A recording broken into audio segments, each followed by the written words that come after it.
누구나 고난의 시간을 보냅니다. 그리고 그 고난의 그 과정은 한 사람도 동일한 사람이 없습니다.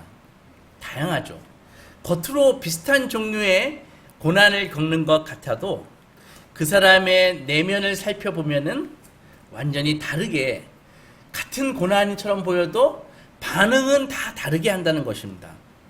뉴스를 보거나 인터넷 기사를 보면 하루도 빠짐없이 어려움을 겪는 사람들 이야기가 나옵니다. 그리고 그들의 이야기 중에 우리의 이야기도 껴있는 것입니다. 우리가 겪는 고통이 크면 클수록 그런 뉴스의 장면을 차지할 가능성이 있지만 굳이 그렇게 기사화되지 않는다 할지라도 개개인은 모두 다 나름대로 고난을 다 겪고 있으며 그 고난의 과정 역시 다 다르다는 것입니다. 인간은 고난 없이 성장할 수 있는가? 인간은 고난 없이 성숙할 수 있는가? 라고 누가 묻는다면은 저는 아직도 그런 사람을, 고난 없이 성숙한 사람을 한 명도 본 적이 없습니다. 라고 대답할 것입니다. 고난은 그러니까는 성숙으로 이어지는 통로와 같은 것입니다. 그래서 고난이라는 통로를 거치지 않고서는 누구도 성숙할 수 없다는 것입니다. 시련을 많이 겪어보지 않는 사람들이 있습니다. 주변에. 참 복되지요. 그러나 그들을 보면은 다 시련을 제대로 겪어보지 않는 사람들의 삶은 다 피상적입니다. 가볍습니다.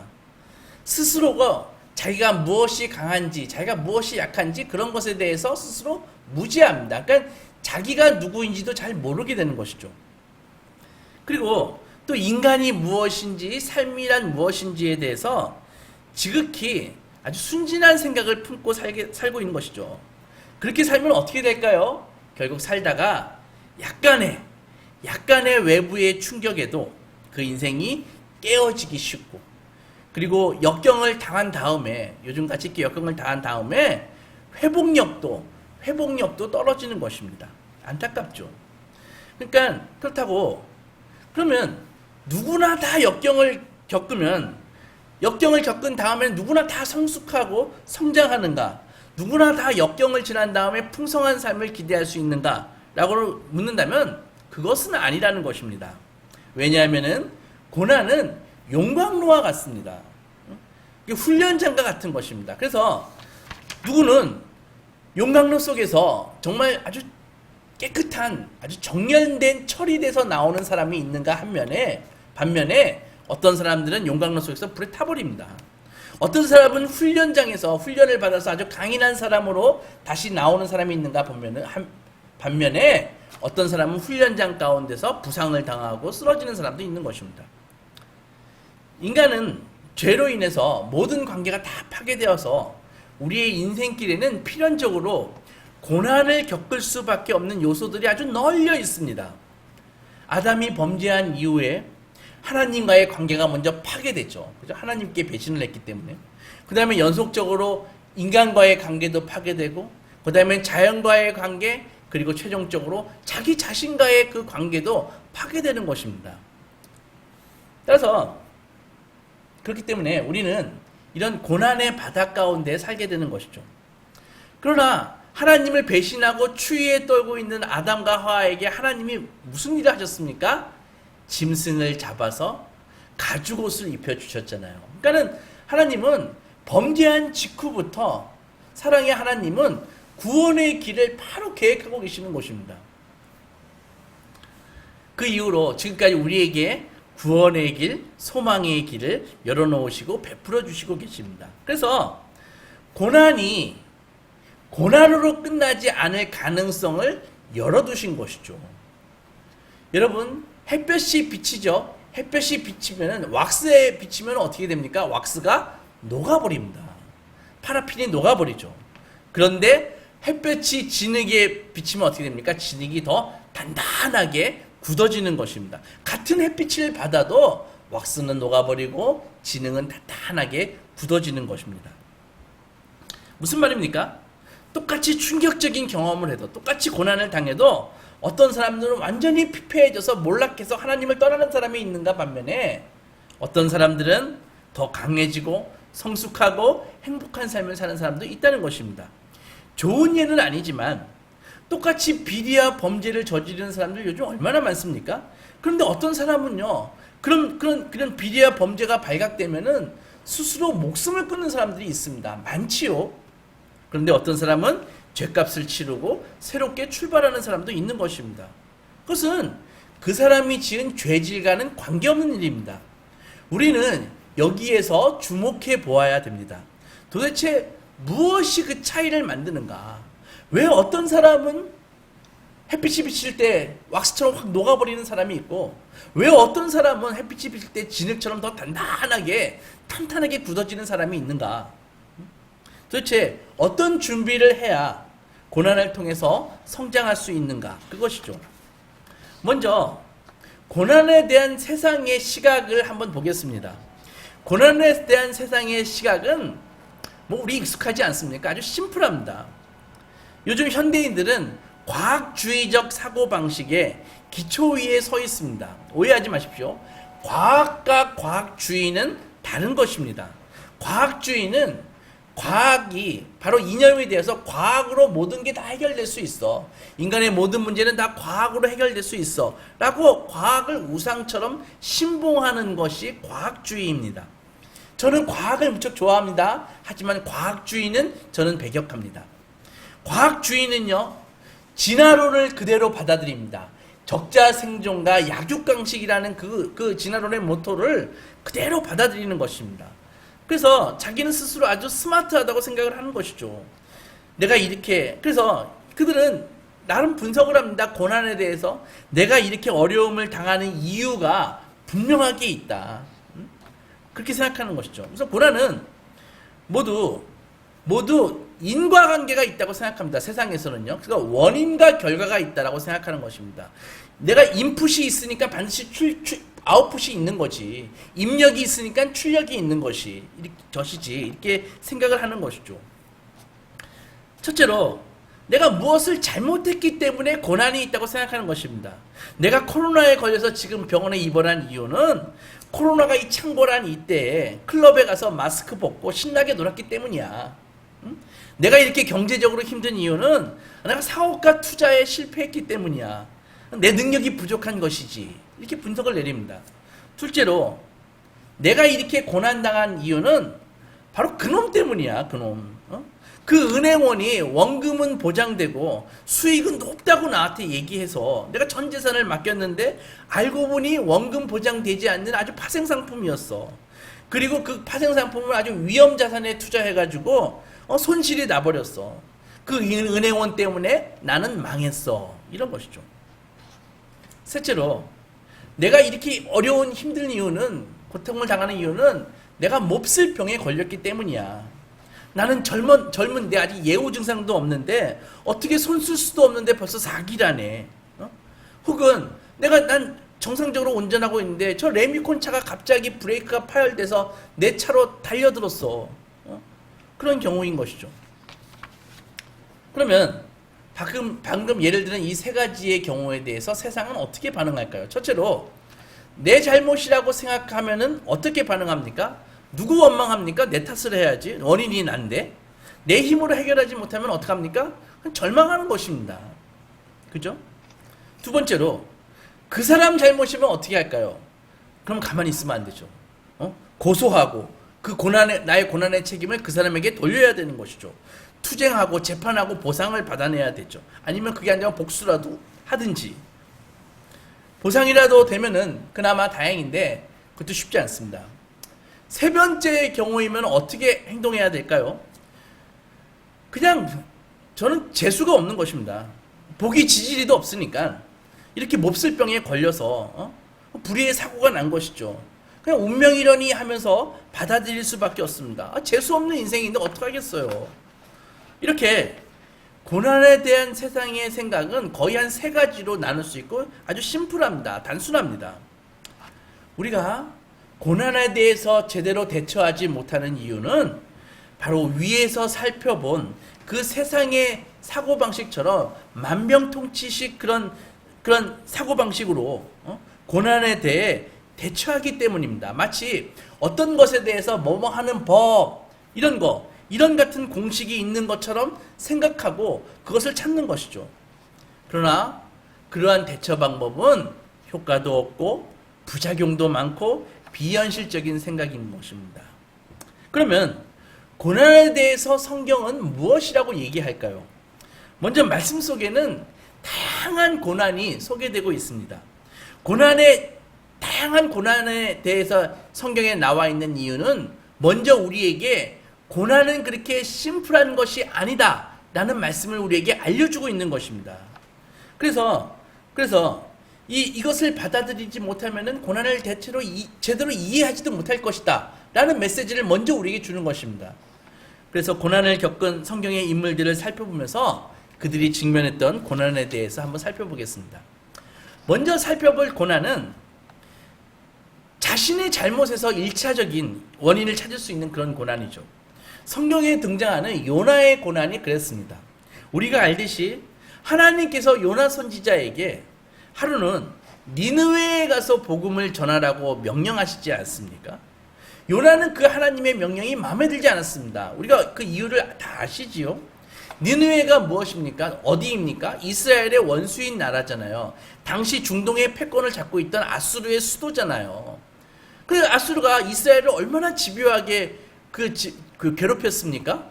그런 나라에 가가지고 이스라엘의 선지자인 요나 보고 복음을 전하라고 하니까 가뜩이나 저 아수리가 하도 죄를 져가지고 저거 회개 안 하면은 내가 멸망시키겠다. 그러니 네가 가가지고 회개 좀 시켜라 라고 하니까 요나는 그 명령을 따를 수 없었습니다. 하나님, 차라리 저거 멸망 좀 시키세요. 소돔처럼. 왜 니느웨 그냥 놔둡니까? 이런 것이었죠. 그래서 그 하나님의 명령을 거부하고 니느웨는 서쪽에 있습니다. 이스라엘 기준으로. 그런데 가장 동쪽의 끝인 스페인으로 도망가려고 배를 탄 것이죠.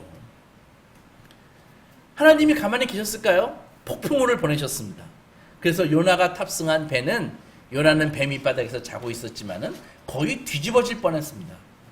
모든 노력을 다해도 안 되는 그런 상황에서 요나는 급기야 자수했죠. 혼자 자고 있으니까. 그 이방인 선원들이 막 다그쳤지 않습니까? 왜 우리 지금 죽게 돼가지고 지금 풍랑 속에서 싸우고 있는데 너 혼자 자고 있니? 해가지고 요나에게 자수를 받지 않았습니까? 그래서 바다로 던짐을 당했습니다. 그러니까는 요나가 바다에 던져짐을 당한 이유는 다 요나 자기의 행동 때문인 것입니다. 하나님께 붙잡혀가지고 니느웨까지 끌려갔죠. 그래서 끌려간 요나는 아주 복음을 전하고 싶지 않았습니다. 목회하고 싶지 않았습니다. 저 인간들한테 내가 왜 목회를 해? 하면서. 그래가지고 복음을 전하는데 아주 건성건성 복음을 전합니다.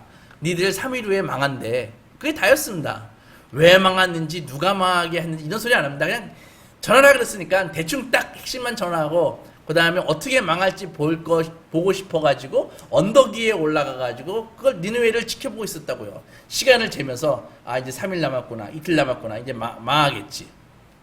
그런데 어떻게 됐습니까? 하나님께서 박넝쿨을 준비하셔가지고 요나 위에 그 뜨거운 중동의 태양빛을 가려주는 박넝쿨을 딱 자라게 하셨잖아요. 그래서 시원하게 가려주니까 정말 좋으네. 이제 시원하게 앉아가지고 니느웨가 멸망하는 거나 지켜봐야겠다 라고 했는데 잠시 후에 하나님께서 뜨거운 동풍을 동쪽에서 부는 바람을 보내셔서 박넝쿨을 시들게 하고 그래가지고 다시 뜨겁게 되니까 요나가 너무 괴로워서 차라리 죽여주세요. 그렇게 하나님과 이렇게 논쟁을 벌이지 않습니까? 하나님께서는 이 두 가지 사건을 통해서 요나의 마음이 담긴 그 요나의 악을 스스로 보게 하시는 것입니다. 그러니까는 원인은 요나의 불순종에게 있지만은 그 안에는 하나님의 역사와 사랑이 있다고요. 요나를 사랑하시고 아수르를 사랑하시는 하나님의 마음이 거기에 있다고요. 그러니까는 믿는 사람의 성도의 시각에서 고난을 볼 때는 그렇게 심플하게 저놈 때문에 내 죄 때문에 내가 잘못해서 내가 무능해서 이렇게 보는 것이 아니라 그 안에 하나님을 같이 봐야 된다는 것이죠. 하나님께서는 요나의 악을 보게 하시고 요나를 구원하시고자 하는 사랑이 있던 것입니다. 하나님은 요나에게 계속 무엇인가를 보여주려고 애쓰고 계시는 것입니다. 그의 잠들어 있는 영혼을 깨우시기 위해서 하나님은 당신의 선한 일을 하고 계시는 것이죠. 그래서 요나는 자기의 그 불순종 때문에 고난을 당합니다. 하지만 하나님께서는 그 사건을 이용하셔서 당신의 선한 일을 지금 하고 계시는 것이죠. 이렇게 고난을 볼 때 성도는 다차원적으로 볼 수 있어야 되는 것입니다. 다윗도 마찬가지입니다. 우리가 잘 알듯이 다윗의 가장 큰 범죄가 무엇이었습니까? 바세바와의 그 간음 사건인 것이죠. 자기의 그 충직한 신하인 우리아의 아내, 우리아 장군의 아내 그 바세바와 그 간음을 하고 어떻게 했습니까? 우리아를 전장에 보내가지고 뒤에 그 지원 병력을 다 빼버리는 것이죠. 그래서 홀로 싸우게 해가지고 죽게 있지 않습니까? 하나님께서는 도저히 그 범죄를 참을 수 없었습니다. 아무리 사랑했던 다윗이라 할지라도요. 그래서 다윗은 불륜의 씨앗으로 아기까지 생겼죠. 그 아기가 어떻게 됐습니까? 결국은 다윗이 그렇게 기도했지만 죽었습니다. 다윗은 회개했죠. 하나님께서 경고를 명백하게 주신 것입니다. 여기서 그만해라. 멈춰라. 안 그러면 너가 그 왕좌뿐만이 아니라 네 목숨도 담보할 수 없을 것이다. 경고하신 것입니다. 우리는 여기에서 질문할 수 있습니다. 하나님은 다윗과 요나가 저지른 죄 때문에 그들을 벌주고 계시는가? 하나님은 우리가 지은 이 죄 때문에 우리를 벌주고 계시는가? 라고 질문할 수 있는 것입니다. 그러나 그것에 대한 답변은 꼭 그렇지는 않다는 것입니다. 로마서 8장에서 이런 말씀이 있습니다. 그러므로 이제 그리스도 예수 안에 있는 자에게는 결코 정죄함이 없나니 라고 말씀하셨지 않습니까? 이 말씀이 무슨 말씀입니까? 예수께서 우리의 죄를 대신해서 십자가를 지시고 벌을 받으셨기 때문에 하나님은 예수 안에 있는 자에게 죄의 대가를 요구하지 않으신다는 말씀입니다. 따라서 우리는 성자 예수님 때문에 믿는 사람들이 죄를 지을 때마다 1대1로 죄 지으면 바로 벌받고 이렇게 하시지 않는다는 것입니다. 만약에 하나님께서 그런 식으로 대우하셨다면 아마 벌써 이 세상에는 남아야 할 사람이 아무도 없을 것입니다. 저를 포함해서. 하지만 하나님께서는 정신 못 차리고 있는 자녀들이 정신 차리고 주님께 돌아오도록 이 망가진 세상에서 고난을 허용하시는 경우가 있다라는 것입니다. 그리고 그 고통의 강도는 전적으로 우리에게 달려있는 것입니다. 이때 성도는 정직하게 자신을 돌아보아야 되는 것입니다. 본인이 겪고 있는 이 고난이 나의 잘못으로 인한 것인지 정직하게 스스로 고난을 자기 자신을 돌아보아야 된다는 것입니다. 하나님을 떠나서 세상으로 가서 정신 차리지 못하고 있다면 이 고난이 주님께서 허락하신 고난이구나 라고 생각하고 빨리 돌아와야 되는 것이죠. 다시 돌아와서 오히려 이전보다 더 깊이 하나님께 뿌리를 내리고 고난이 없었더라면 결코 이룰 수 없었던 새로운 레벨로, 새로운 차원으로 영적인 성장과 성숙을 이루어야죠. 고난은 인간을 겸손하게 합니다. 자신의 결점을 돌아보게 합니다. 사실은 유감스럽지만 대부분의 사람들에게는 이것이 유일한 방법입니다. 자신을 돌아볼 수 있는. 시편 19편에서 다윗은 이렇게 고백했습니다. 자기 허물을 능히 깨달을 자 누구리요? 나를 숨은 허물에서 벗어나게 하소서. 잊지 마십시오.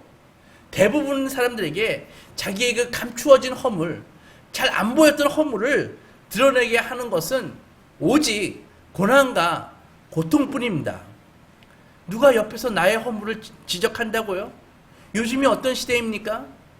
누가 자기의 허물을 당신이 이렇게 잘못했어 라고 지적해서 정말 기쁜 마음으로 돌아오는 사람이 몇 명이나 있습니까? 거의 없습니다. 오히려 그런 허물을 지적했다가 너나 잘하세요 당장 얘기하면서 그렇게 반발하기 때문에 대부분 보고도 침묵할 뿐입니다. 그렇지요?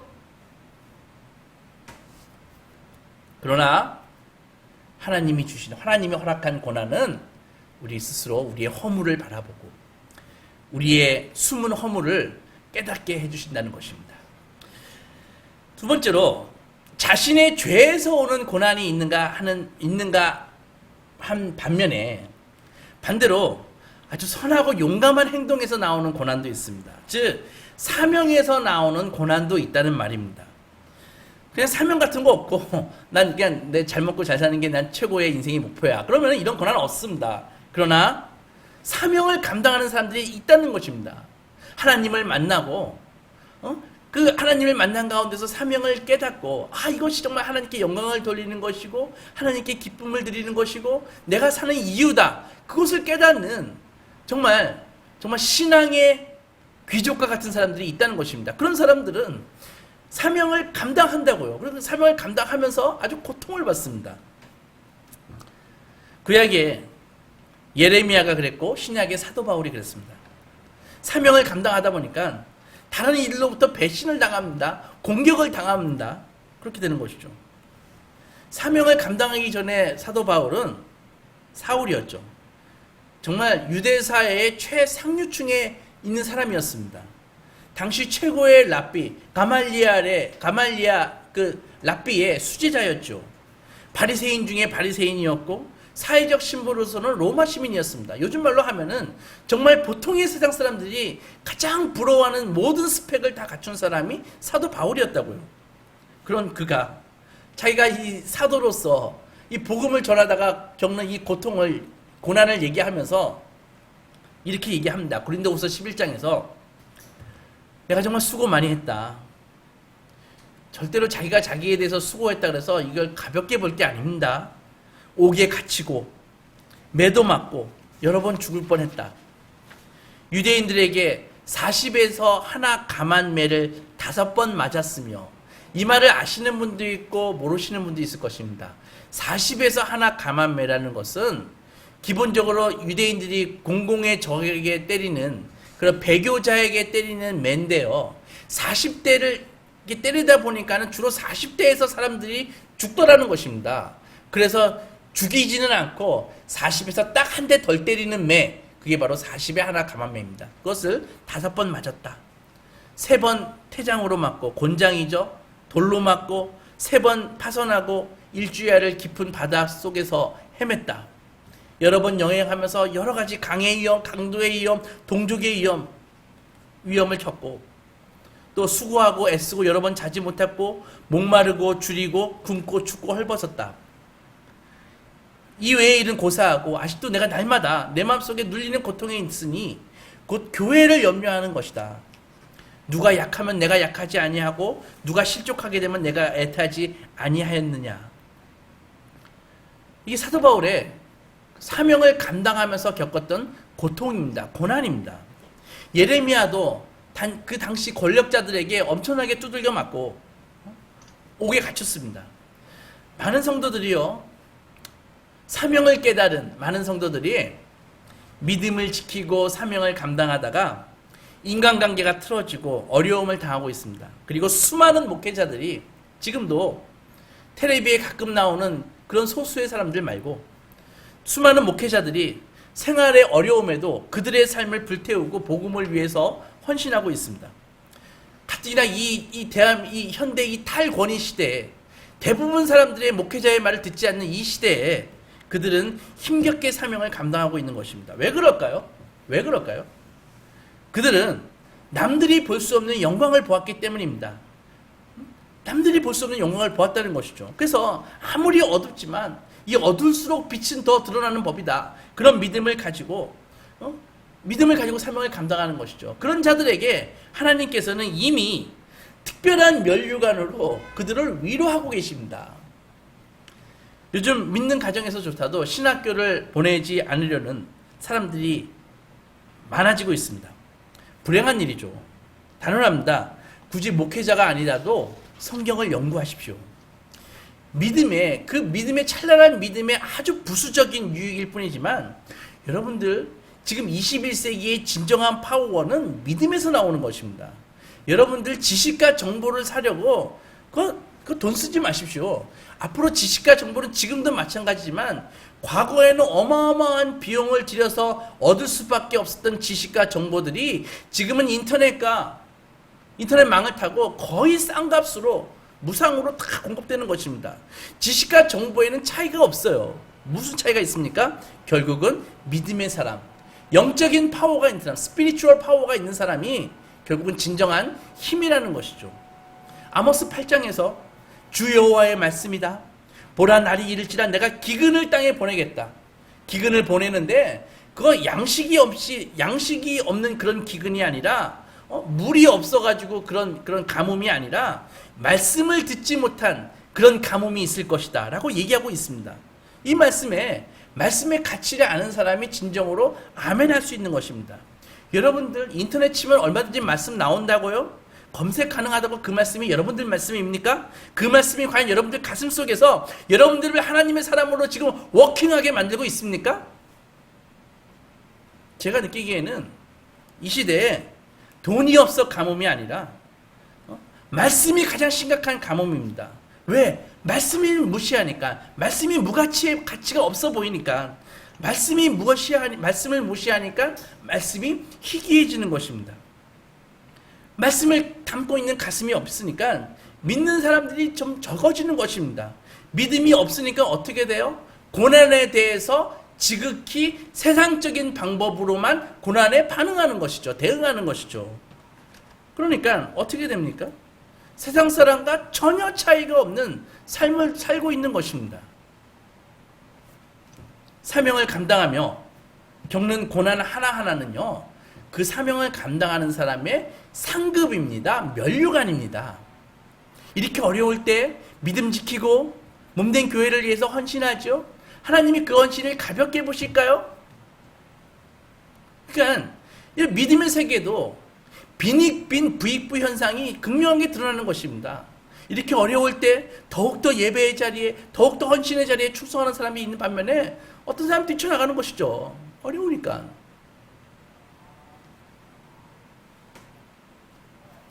사람들은 절대로 이해할 수 없는 영광과 하늘의 자원이 사명을 감당하는 사람에게는 쏟아 부어지는 것입니다. 누가 누구를 안타까워하며 누가 누구를 부러워해야 합니까? 여러분들 바울과 예레미야의 그 부요함을 볼 수 있는 영적인 눈이 있어야 되는 것입니다. 클래스가 다릅니다. 클래스가 달라.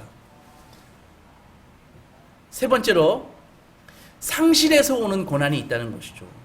그것은 인간의 길에서 누구나 맞닥뜨릴 수밖에 없는 고난입니다. 보편적인 고난이죠. 인간이 한계가 있지 않습니까? 늙지 않습니까? 죽지 않습니까? 그러니까는 이 죽음 앞에선 인생은 큰 슬픔과 상실을 느낄 수밖에 없습니다. 요한복음 11장에서 예수님의 그 가장 친한 친구, 사랑했던 친구 나사로가 죽었습니다.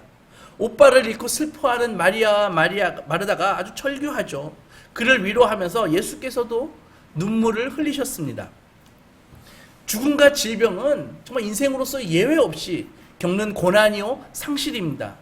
지금도 얼마나 기가 막힌 죽음들이 우리의 가슴을 아프게 합니까? 사연을 알면은 눈물 없이 들을 수 없는 사건들이 얼마나 많이 발생합니까?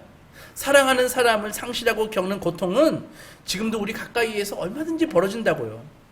이런 상실의 고통은 세상이나 교회나 같이 겪는 것입니다. 이런 상실의 고통 앞에서 성도들은 어떻게 해야 됩니까? 마음과 영혼을 다해서 신앙이 주는 위로와 소망에 집중해야 되는 것이죠. 성도에게는 왜 그렇습니까? 죽음을 넘어서는 확고한 소망이 있으니까 상실의 고통이 크다 할지라도 우리는 참된 위로를 받을 수 있는 것입니다. 단순히 정신승리가 아니라 우리에겐 예수 그리스도라는 샘플이 있잖아요. 본보기가 있잖아요.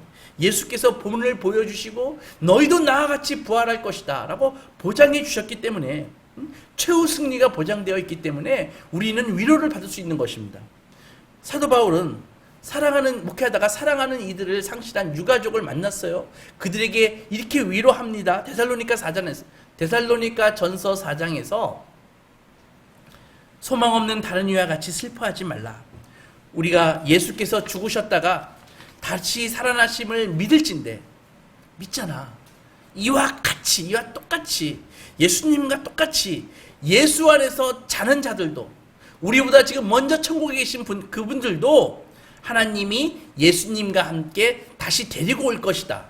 이렇게 말씀하셨다고요. 그러니까는 성도는요, 이 기독교에는 죽음에 대한 분명한 솔루션이 있으니까, 해결책이 있으니까, 믿음의 사람은요, 그런 상실의 고통 앞에 믿음으로 맞설 수 있는 것입니다.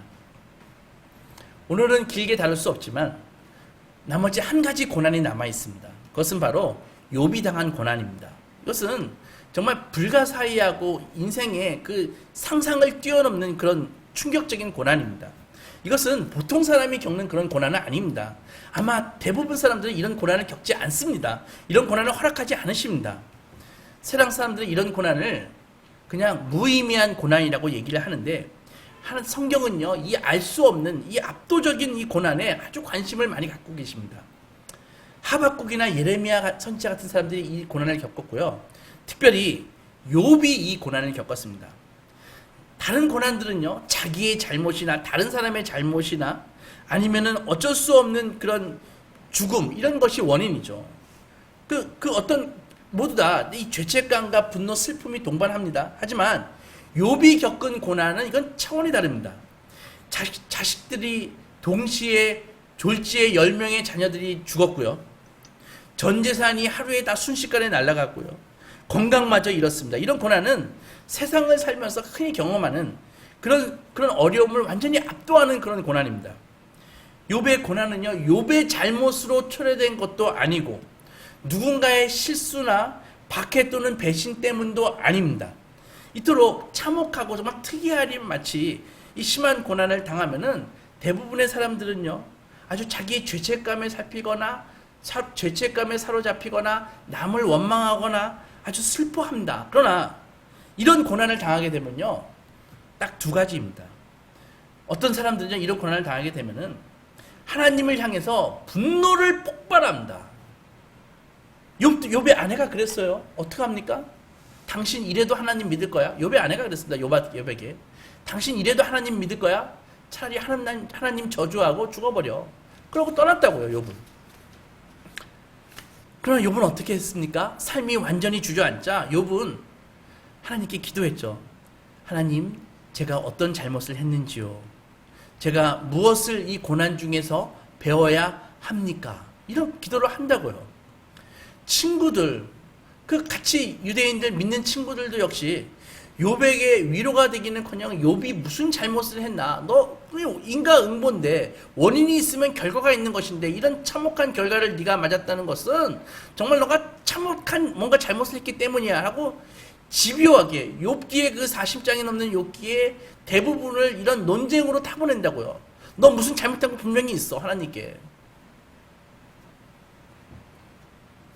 그러나 욥의 삶에는 하나님의 그 벌을 받을 만한 그런 이유가 하나도 없었습니다.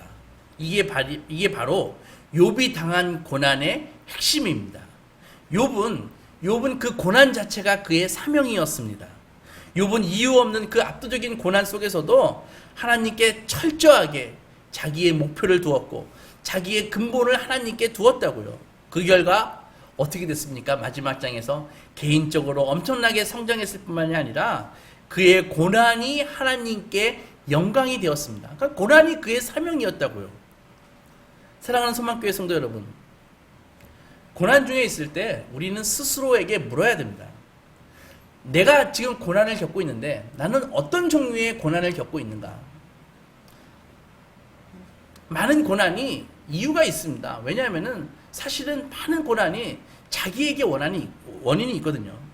그러나 수수께끼 같고 도무지 설명이 되지 않는 고난이 닥치면 정말 삶의 시간이 길어지기 시작합니다. 아주 고통스럽죠. 그러한 고난 중에 우리는 하나님과의 거리를 잴 수 있어야 되는 것입니다. 나는 하나님과 얼마나 지금 가까이 있는가? 그거 점검해야 됩니다. 그리고 그 거리가 멀다면은 돌아오십시오. 정직하게 기도하고 부르짖고 하나님만을 신뢰하십시오. 그러면 어떻게 됩니까? 고난 중에 우리가 사랑하는 것들이 있거든요.